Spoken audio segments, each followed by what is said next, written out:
Hi, Beach Church. Way out here in Mississippi. Long time no see. I'm going to try to do the Bible study of Psalms 21 through 25. And I read it from the eyes of David, but I also read it from the eyes of everyday people like you guys and us over here. And so the way I want to start out is just to give you a little backtrack. So at this point in the story, David, who was basically a shepherd and kind of cast out, hidden by his family, he was the shame, right, of his family, only he wasn't really. He was really the one his father coveted, which is why he kept him hidden when he sent his other sons away. And when Samuel the prophet said, line up your sons, he didn't even put him there because he didn't want his son to be taken from him, because this is the one of the child he was actually born. He said, I gave to God all my best. And Samuel was like, no, Jesse, you didn't. Did you give him the one you love? And so the one born of your shame. And so he sends one of his brothers out to go get David, and he anoints him king. Fast forward, takes 2 smooth stones and a toy and kills Goliath. At this point, he'd already killed a bear and a lion, but Goliath. And at this time, he finally is feeling like God. He's been redeemed. He's in triumph land and happiness, and all of this is all worth it. So he's like on the mountaintop.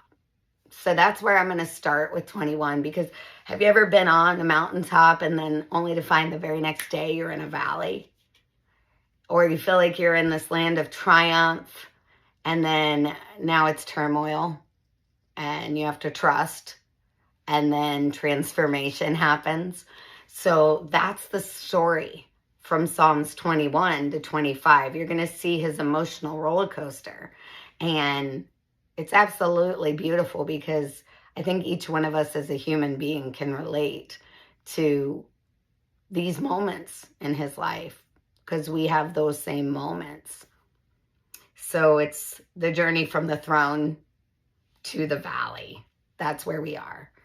And when I think about, one day God has answered all of my prayers, and I feel the strength and I feel renewed, and I see all these doors opened and I have so much hope. And then the next, I'm asking God, I can't hear you. Where are you? What's going on? And I feel so alone. That moment we all can relate to, because that's exactly where David was. If you've ever been there, then I think these Psalms are really going to speak your language. From the triumph to the turmoil to the trust to the transformation. And you'll see it. You'll see it as I go through. David begins with Psalms 21, bursting with joy. The king rejoices in your strength, Lord. And he is like, yay! This is that moment, right? He's so excited. And he's not celebrating victory here. No. He's celebrating victory in a way, but not because he was strong, no, but because God was faithful. Like he just did what no one else did, and with stones and a toy. So he is like happy. He's still riding that high. And, maybe you all have had those moments. I know I've been like, yes, when a prayer gets answered. Somebody even said earlier today, and I was like, oh, let me go write that down, check it off. It's prayer answered. And sometimes in my head, I check it off like that's a prayer answered. Thank you, God. But when, I didn't win something because I was clever, or I didn't get something because I earned it, it was because God stepped in. Those are also moments where I feel like triumph, and I have a connection in the space that David has, because at some point he had to look back and go, I'm not sure I earned that or that was clever. He had to have this reflection of that was only God but God. So he's like, yay. But even the blazing furnace, this is the best part, David speaks of, shows us the consuming fire against all of our enemies. And enemies aren't necessarily people. Sometimes enemies are a lost job or not enough money, or maybe we didn't get approved for some, aid or relief we were hoping for. Maybe it's the spirit of infirmity. And, we don't know where we are in that valley that we find ourselves in. It's not always the enemy as another person. The enemy can be anxiety, can be depression, can be hopelessness, can be, several different things like blasphemy or witchcraft in the church or something of that nature. These are all different forms of the enemy. And so when we're in that space of despair, he is speaking about that blazing furnace that burns and takes care of and consumes all of our enemies. But victories aren't just for us to enjoy. So whenever I've gone through that level of depth and valley, a hardship, the suffering, it's momentary. Sometimes it's agony, absolutely. And sometimes it feels like it's never ending. When I'm done with that chapter of that novel, I put that book back up, but it goes into a library that I built of faith. And so that's what I want to challenge you as you're in this space. If you've just arrived at the mountaintop or you're in a valley, just think, this is going in my library of faith. So later when I'm in a new valley, I can go, and Lord, remember the time. And Lord, your word said, because that's what we do to restore our spirit and soul. We recall on the days that he was victorious and that he, took care of our enemy in whatever space we were in. And then there's that space of silence. And in Psalms 22, David is crying out. He's actually foreshadowing the cross. It's the exact same scripture prophesied here in Psalms 22 that Christ says on the cross that Matthew recants. My God, why have thou forsaken me? And sometimes, we're praying for healing and we're praying for deliverance and we're praying for financial breakthrough and freedom and we're praying for all of these provisions or our family's salvation or people to come back to the Lord or whatever it is. Maybe we need to finish a book or maybe a semester or, we just need to get a good grade on a test. Or maybe there's fighting in the marriage, but we have some space in us that is crying out and is saying, God, where are you? I can't hear you. And like David, you say, like he literally said, my God, why have you forsaken me? That's not just David. Jesus even said that. It's you when the silence is louder than the answer. It's me when that waiting feels endless and I'm in a purgatory. If somebody's ill and they're hurting and suffering, it feels like an endless purgatory. It feels like God's being silent. But here's the truth, friends. God hasn't forsaken you. He didn't forsake David or Jesus either. Sometimes he's just silent when he's working. Jake always teases me and says, like, when, literally I'm silent, I must be concentrating because everybody knows me, knows I talk a lot. So I'll look like pensive and I'll like be reading, but my mouth will move and he can tell I'm concentrating. You won't hear a sound.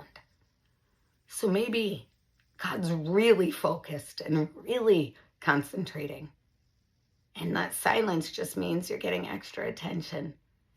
And I want you to consider it that way and trust that he hasn't forsaken you in any of these spaces when you're exhausted and you're juggling all of these different hats, whether it's a parent role, a spouse role, a worker bee role, a student role, a teacher role, whatever it is, you're just doing it all and you're overwhelmed by it. God's not forsaking you. And in his silence, if it feels that way, he's working even more acutely on your behalf.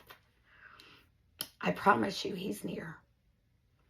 So the next one is 23, and that's my favorite. So we're going to go there a little longer, but I break it down like this. David was a shepherd, so he relates to Jesus as one. God doesn't just rescue us, though. He knows that we're helpless little sheep. He does, but he feeds us and leads us. and he guides us, and he walks through those dark valleys with us, and even death doesn't scare us. Not because we're strong, though, but because he's with us. There is a stillness and a peace that passes all understanding, even in the valley of the shadow of death. So I ask you guys, are any of you navigating some of these valleys alone? You don't have to. You know, David knew, even though he was on the run, that there is a shepherd, the good shepherd, and he never leaves his flock. And thankfully, if you're watching this, you have some concept of an amazing flock. I broke down 23 pretty quickly, so I'm going to give it to you in parts. But the Lord is my shepherd. That's relationship. I shall not want. That's supply. He makes me lie down in green grass. That's rest. He leads me beside still waters. That's refreshment. He restores my soul. That's healing. He leads me in the paths of righteousness. That's guidance.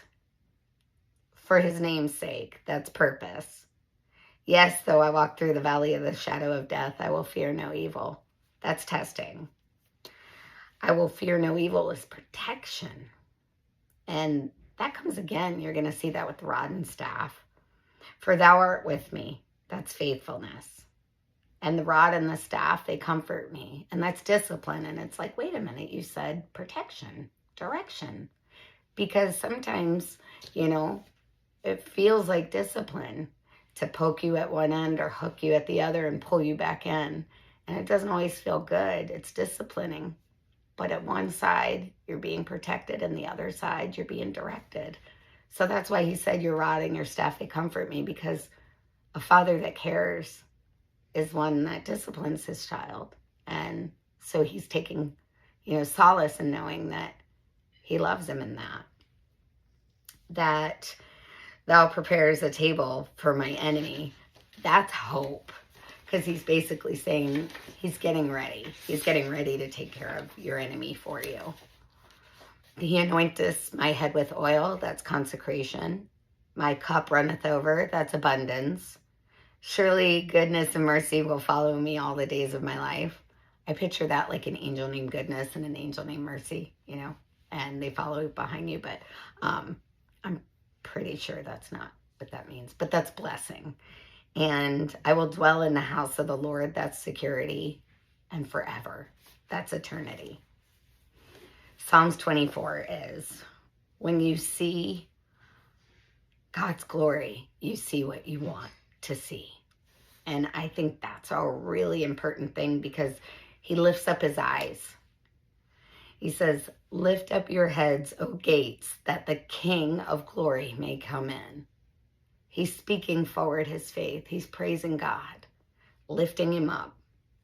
This is a call to welcome God in, not just to the cities, but into our hearts, our homes, and our circumstances.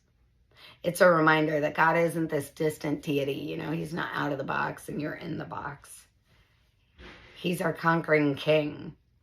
So if there are areas where you feel like you need him to come in and conquer, have him come in and sit in your heart. If you want to see God, this is one of my favorite things. We have to have clean hands and pure hearts when we lift our head in expectation. You know, he cries out and says, create in me a clean heart and a right spirit. And David was a man after God's own heart. That's such a wonderful, beautiful compliment. A little, like, jealous of that. Actually, I need to work on that, but I would love to have God say that. When you're walking the long road, that's 25.